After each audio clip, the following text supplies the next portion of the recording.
How do you win in Battletech when you're outnumbered 8 to 4 and outtunned 475 tons to 285? That's the scenario here. My lance composed of a Thunderbolt, Kintaro, Highlander, and Orion against two enemy lances. One lance composed of a Shadowhawk, Dragon, Jaegermech, and Grasshopper, and another enemy lance of an Orion, Griffin, Cicada, and Shadowhawk. Notice I come out of a forest with a forested mountain on my right and an enemy lance to my front and right. At this point, I have a choice of where to fight. I can hook left and hope to outflank the enemy lance in front of me. But this isn't really a viable option as my mechs, except for the Kintaro, are slower and probably would not complete the flanking maneuver without taking beating. Moreover, veering left would force me to sprint through terrain without any cover, which is always a dicey proposition. I could charge straight ahead, but I don't. What's up, boss? Frontal assaults can work when the odds are equal, but in this case I need to think of conserving my armor. There are a whole lot of enemy mechs to take down, and I can't afford to win against one lance but be roughed up so badly that I'll fall to the second. Finally, charging straight ahead would expose my right and rear to the second lance advancing on my right. I could turn right and assault that second enemy lance, but that's not really an option either, as that would expose my rear to the first enemy lance. Another option is to fall back to the forested mountain on my right. The AI doesn't deal with elevation well, and usually if there's a steep cliff, it spends a lot of time, which you can use to take pot shots at it, trying to figure out how to get up to you. In this case though, most of my long-range weapons are missiles, and given the number of enemy mechs, I'll run out of missiles long before I can deal crippling damage to any of them. Lastly, the enemy also has a bunch of long-range weapons, LRMs and a PPC or two, so a long-range war of attrition would favor the enemy. So this is what I do.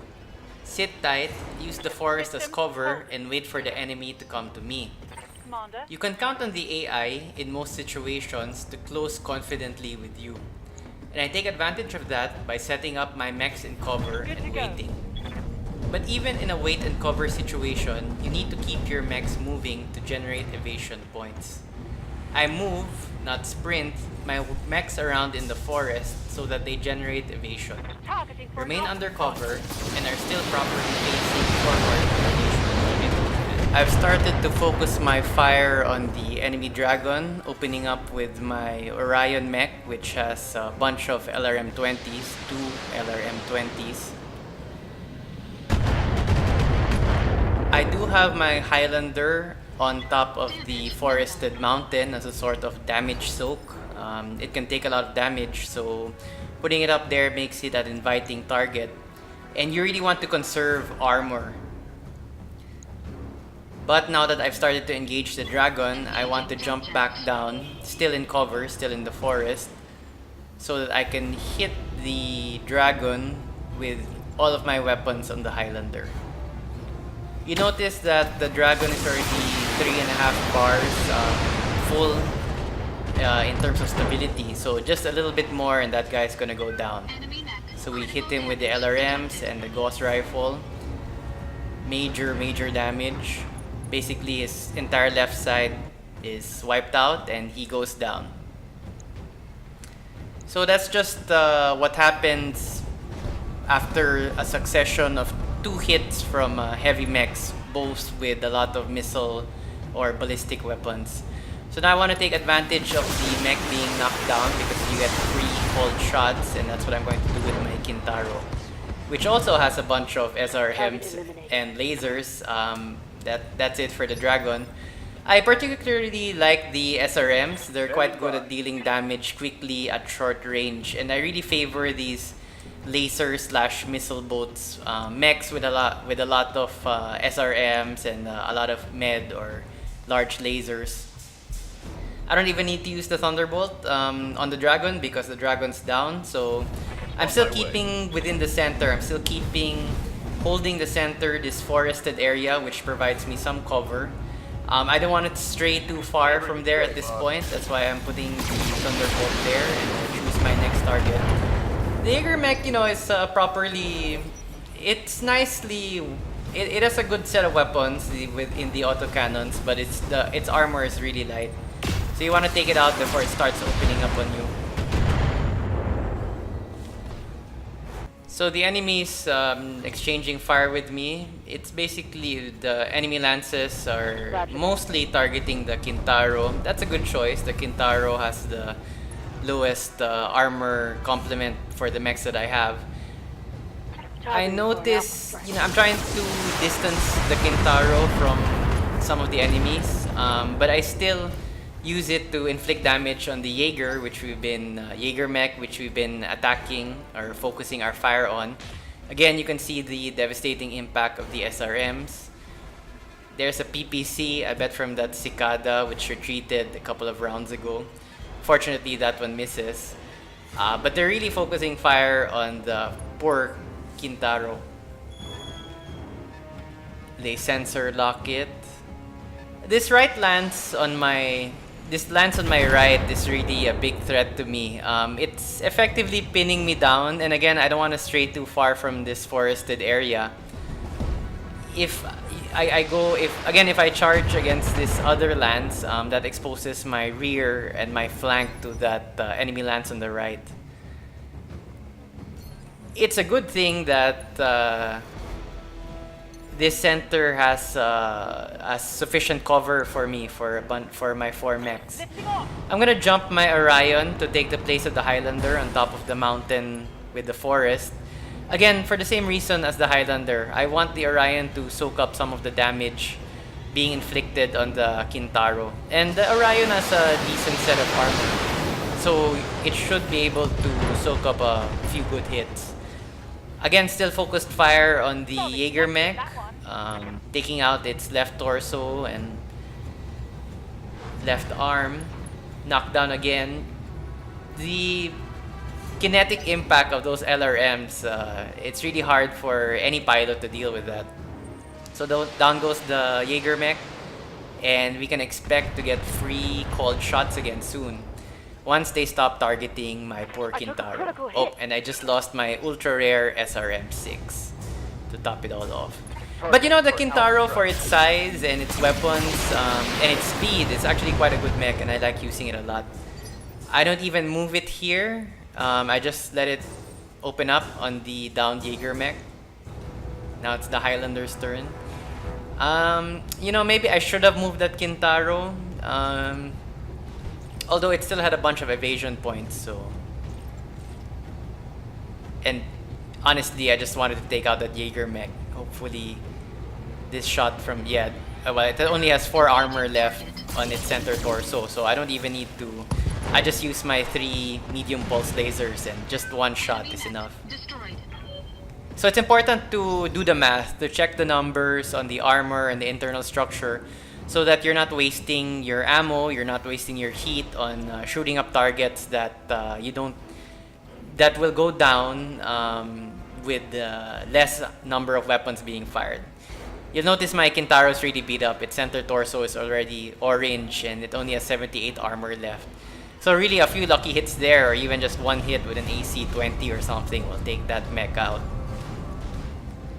So that's why I'm trying to swing it around now to the left to try to outflank the Grasshopper and the Shadow Hawk. And also to get it farther out of range of the enemy lance on my right. The Kintaro runs hot though, so all I can toss at the Grasshopper are missiles, but they still do a fair amount of damage. Again, focused fire, so we've taken out the Dragon, the Jaeger mech, and now we're focusing fire on this Grasshopper. This is from my Orion with the LRM-20s. But this Grasshopper is really invincible. It will take a lot of hits in this battle. It'll just keep on coming. This Griffin setting himself up as a sort of a battlefield commander or tactician. He doesn't really engage for much of the battle. Damage is light. I'm getting what I want. They're starting to really hammer the Orion. Now I want the Thunderbolt to get in on the action, and this is one of my favorite moves. The Thunderbolt's slow, so if you walk him to try to get into the rear arc of the Grasshopper, it won't really reach the rear arc. You'll get the right side, or sorry, the left flank. But if you jump jet, if you use your jump jets, which I just did, you can get into the rear arc and have your positioning anywhere. You can face your mech anywhere after a jump jet move. So I jump to the rear, face toward the rear, and have at it. Unfortunately, the Thunderbolt doesn't do a lot of damage, and it hits him in the right arm, which I don't need. But this is my Highlander punishing the Grasshopper, trying to get him to go down. He does go down, but you'll notice this guy has really taken a lot of hits, and he's still alive, if not standing. Again with my Kintaro, it's going to take the free cold shot because the Grasshopper is knocked down. You'll notice the Kintaro also is to the rear of the Shadowhawk. So again, very important positioning. And here, I'm not going to target the center torso. I targeted the right torso because I'm hoping, I'm hoping to hit the LRM ammo and make it explode. It doesn't, that trick doesn't work all the time. The ammo doesn't usually, or doesn't always explode, but it's usually a good tactic to do if you can't breach the center torso ammo and can't take the mech out right away. You could try to ignite the ammo. And I miss with my stomping attack of my Thunderbolt. And you'll notice this Grasshopper has taken so many hits. He's been knocked down, we've cold shot him, we've had his LRM ammo explode. I miss with my stomp from the Thunderbolt, and the Grasshopper is gonna make the Thunderbolt pay for it as he takes. Oh no, sorry, he goes to the rear of the Thunderbolt, but opts to take pot shots at the Kintaro, who is also running very hot. So this is my Highlander. I want to take this Grasshopper out, so I'm taking a cold shot, a precision strike cold shot on its center torso, and this is going to cost me morale. And I think this should take this guy out. How much more can this guy take? But the Grasshopper just takes everything and says, bring it. So the Grasshopper's still alive, and I'm a bit desperate at this point. This Orion has taken a lot of hits, and he's gonna go down. Gnarly's gonna go down. So perhaps not my best idea leaving him out to dry up there, although it did save the Kintaro from a lot of hits, and now the enemies are just gonna hammer this poor Orion. He's down, so they can take their free cold shots. And they're really trying to strip him of weapons, hence the cold shots on the right arm, although that is easier to hit from their angle. It's my turn again, and I still can't believe that this Grasshopper is still standing. And so out of frustration, I hit him again with everything, and he's still going. I've stripped his right side, I've stripped his left side, and he goes down again, but the mech is still alive. But the pilot's been rattled one too many times in the cockpit, and that last knockdown incapacitates him. That's it for the Grasshopper in this battle.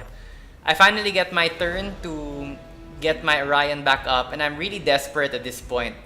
I figure he has 4 shots left on the LRMs, he's really beat up, so I'm gonna do something desperate. I'm gonna jump on the Shadowhawk. I'm gonna DFA, Death from Above. And so I'm really hoping that the DFA will take out the Shadowhawk. Will it? It won't. So we've hit the Shadowhawk and it does a fair amount of damage, but I was hoping for its head to be crushed and for him to be taken out like in one go. That doesn't happen, and the Orion falls down again. And this is really the worst mistake I did for this battle.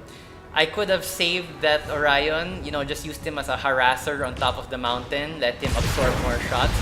But I panicked and I wanted to get an easy win, and they really go to town on this poor Orion, and that's it. The Shadowhawk homes in and blasts the poor guy. And I really got panicked at that point. But we're not gonna have any of that, so the Orion's friends try to take out or try to focus fire on the Shadow Hawk that it jumped on. So my desperate gamble with the DFA did not work. The enemy lands on the right is moving up and I'm reduced to 3 mechs.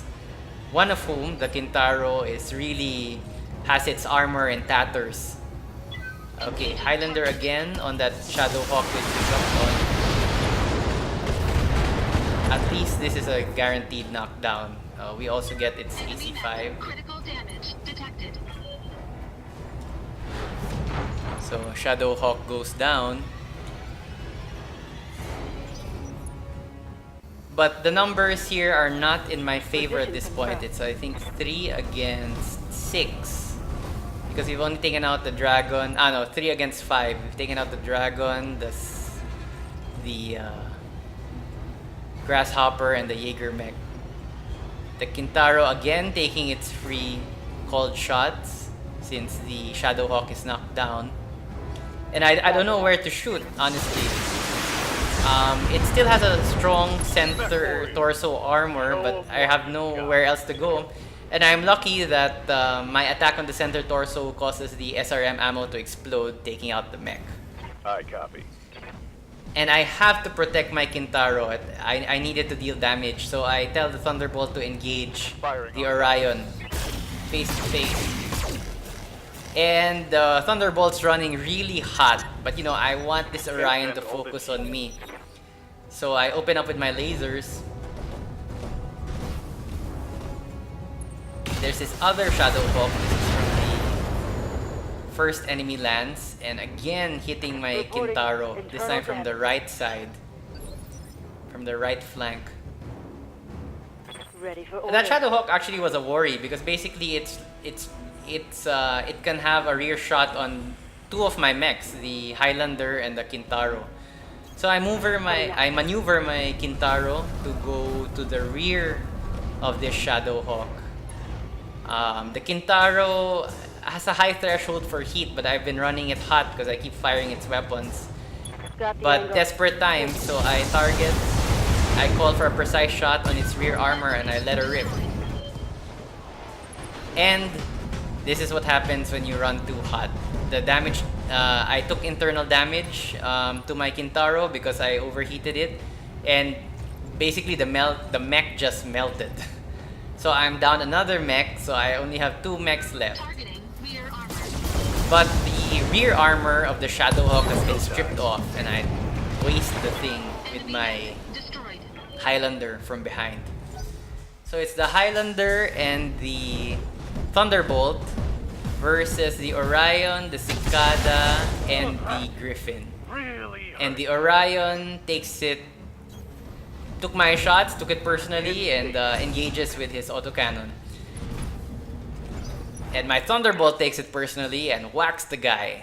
That was a good tactical move actually because I was overheated, so I couldn't fire my weapon. So a melee attack is a good way to lower down your heat.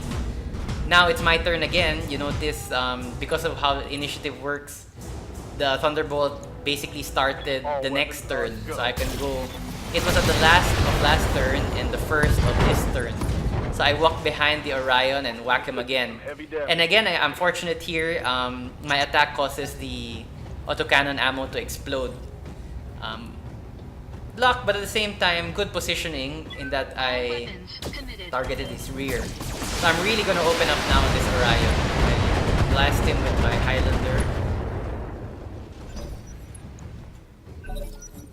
Deals a fair, that Highlander is a great mech. Deals a fair amount of damage. Its jump jets make it very versatile.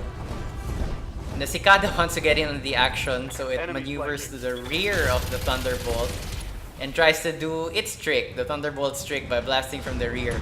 Fortunately, PPCs are no good at that range. It's too close. And the machine guns are basically useless. So I melee attack the Orion again. The Orion's had enough because its stability is quite low. Another hit will bring that guy down. So actually the Orion only has an LRM 15 left, which is why I focus my Highlander on the Griffin. dealing extensive damage. I don't really like the Griffin. Its weapons complement is weak. Its armor isn't that great, so I don't really use it. The Thunderbolt gets behind the Cicada, targets its rear, and that's it for that mech. Again, called precision strike, so the importance of using your morale properly. It's only 41% to hit, but it's so close. The armor is so weak that the shots that do hit the center torso get through and take out the mech. So at this point, I'm fairly confident that I can win this battle. My Highlander and my Thunderbolt are in a much better shape. Although as I say that, the Orion is not done with my Thunderbolt and whacks him and deals a lot of damage. Thunderbolt's not having any of that and whacks him right back. It got really personal, this battle. It was a pitched battle, and you can really imagine these mech warriors going at it. Oh, and the Orion does this really sneaky thing. He gets behind my guy and blasts him with the LRM-15. And I could open up with my lasers here and the rest of my other weapons, but it's personal, so we're gonna whack him. We're gonna go physical attack. Nothing says I hate you like a melee attack. And the Orion goes at me with his LRM-15s. It's really like a personal battle between these. Meanwhile, I miss with my Gauss rifle, but the rest of the weapons, I believe those were the SRMs, were sufficient to take out the center torso of the Griffin, and it crumples to the ground.